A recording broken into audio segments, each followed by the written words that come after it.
Hello, Dazzle. Thanks for coming and hanging out with me today. I'm glad that you're here.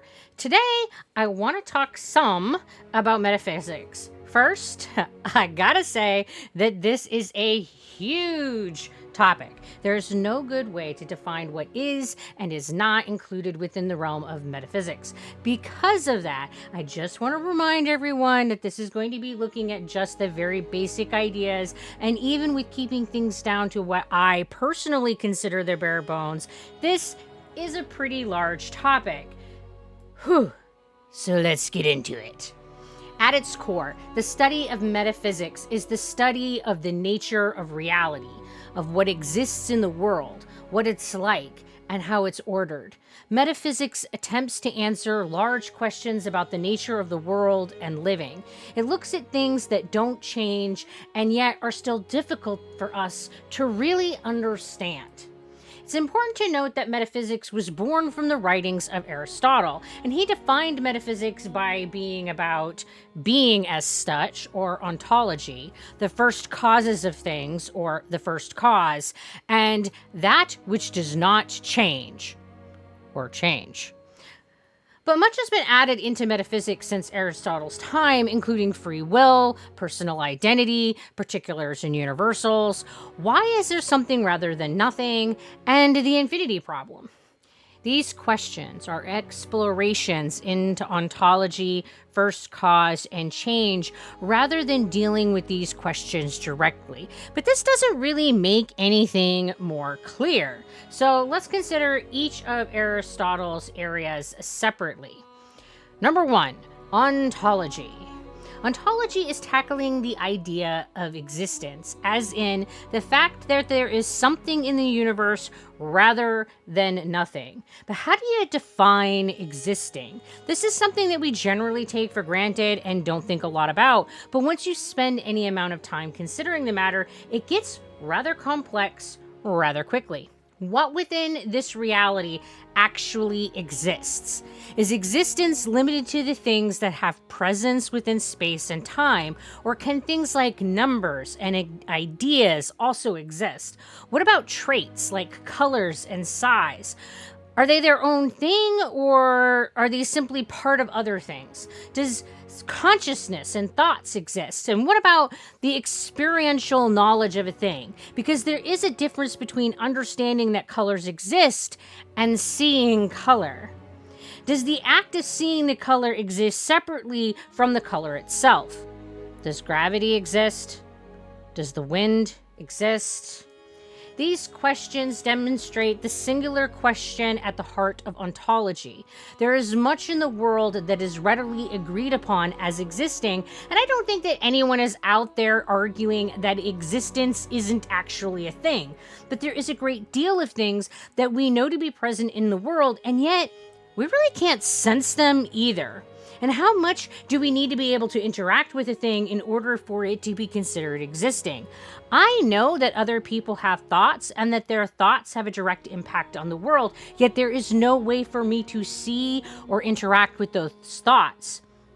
Do they actually exist? Does the ability to measure something count as being able to experience it, such as being able to measure the wind and gravity? Particulars and universals demonstrate the way in which ontology struggles to define existence. Universals, like the color red, can exist at different locations at the same time and still be considered to be the same thing. This is not the case for particulars, including individual persons or specific objects.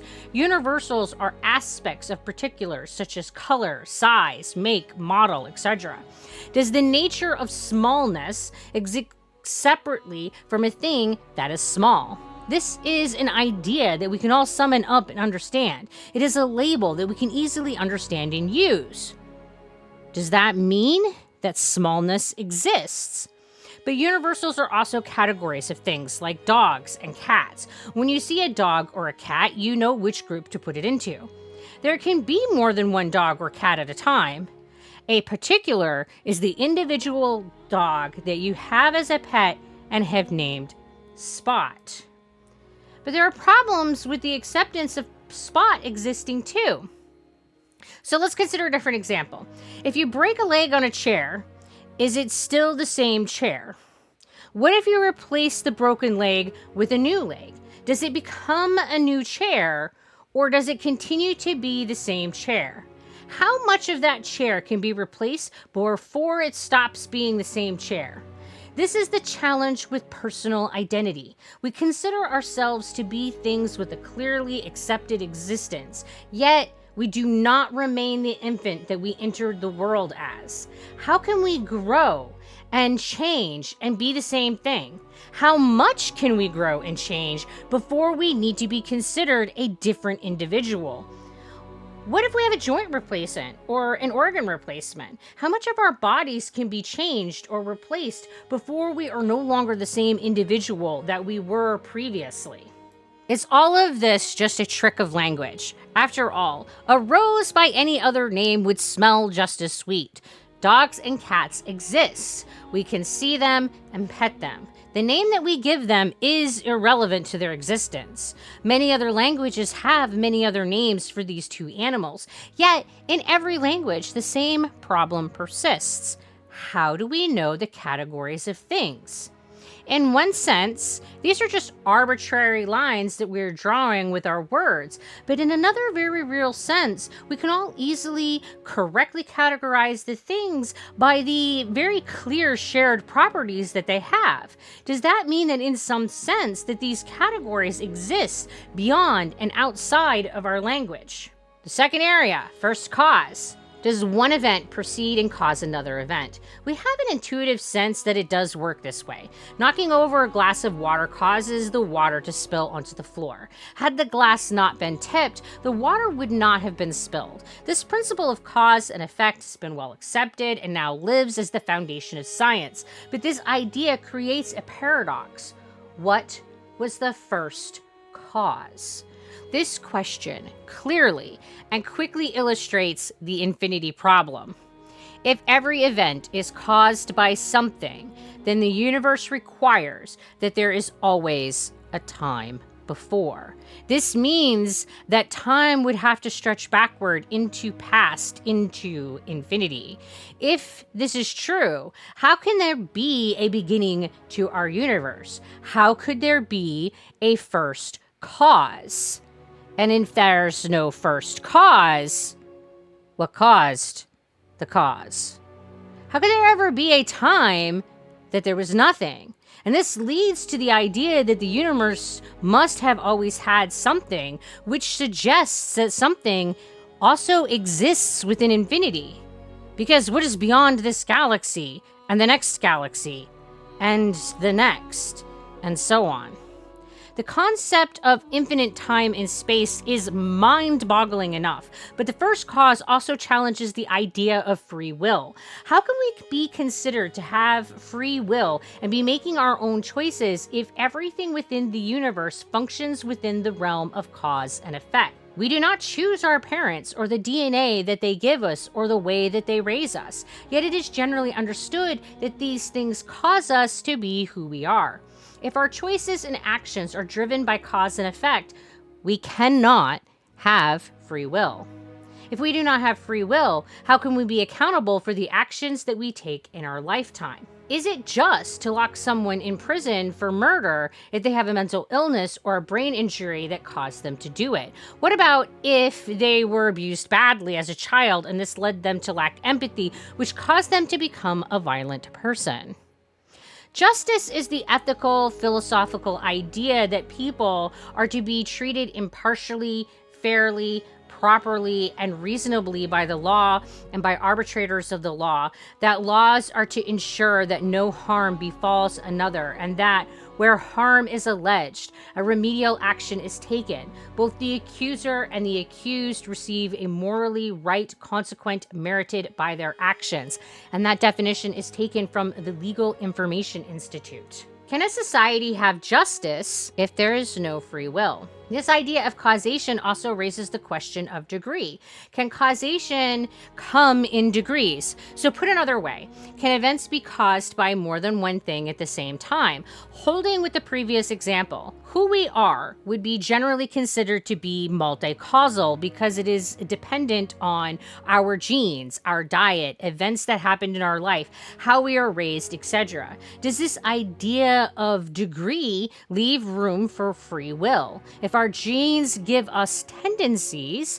does that mean that there is still room for us to make choices about our lives within the realms of those preferences and the context that life presents us? So the third area of consideration is that of change.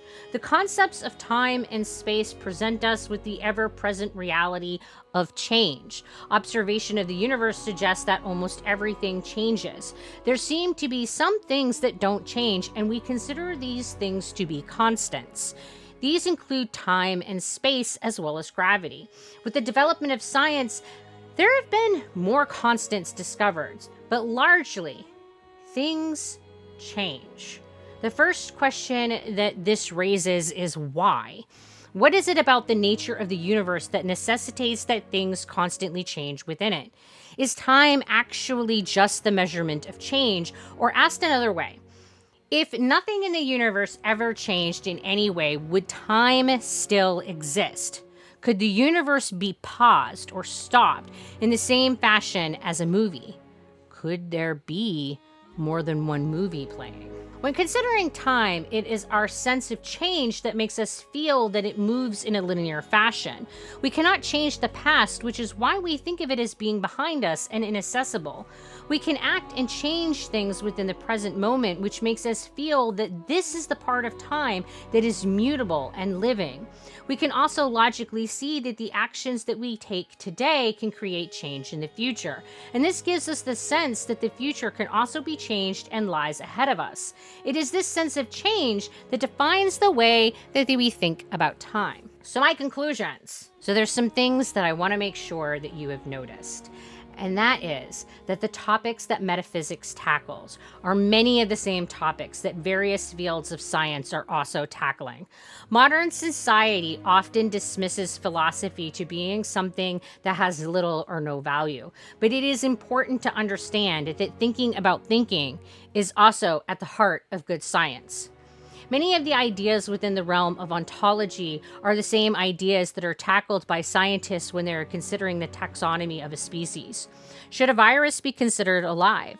What is the difference between a plant and an animal? These are all questions well within the realm of ontology.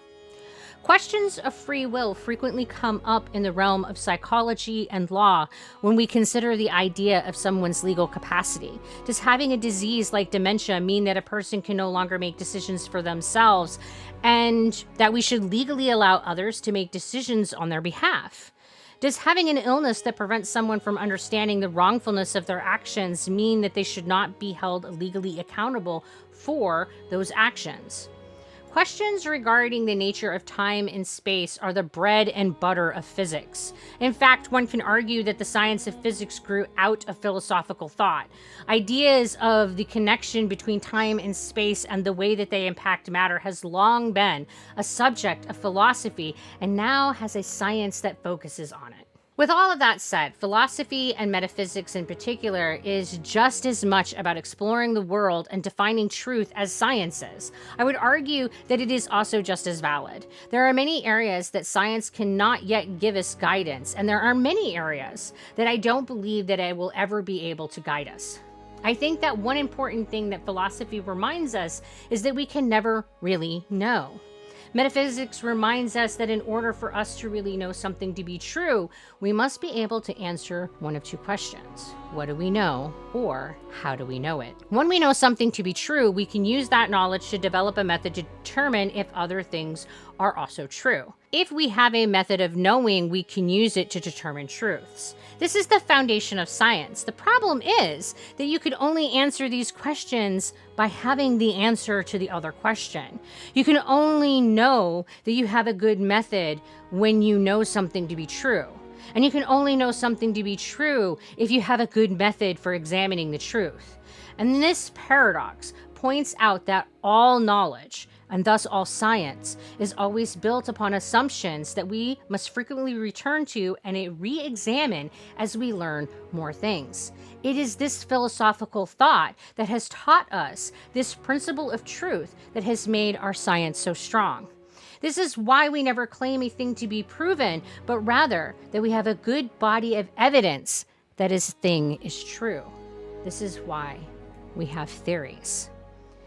Metaphysics explores the nature of reality, existence, and causations, posing questions about the fundamental aspects of our world. These profound inquiries intersect with scientific disciplines, highlighting the importance of philosophical thought in guiding and shaping our understanding of the universe. Philosophy's emphasis on the pursuit of truth serves as a fundamental underpinning for scientific exploration and discovery. Well, that's about it for my rambling today. Thanks for coming and spending some time with me. If you like my rambling, then click on that like button because it really does help. And until we talk again, you guys be sure to take care of yourselves. Bye!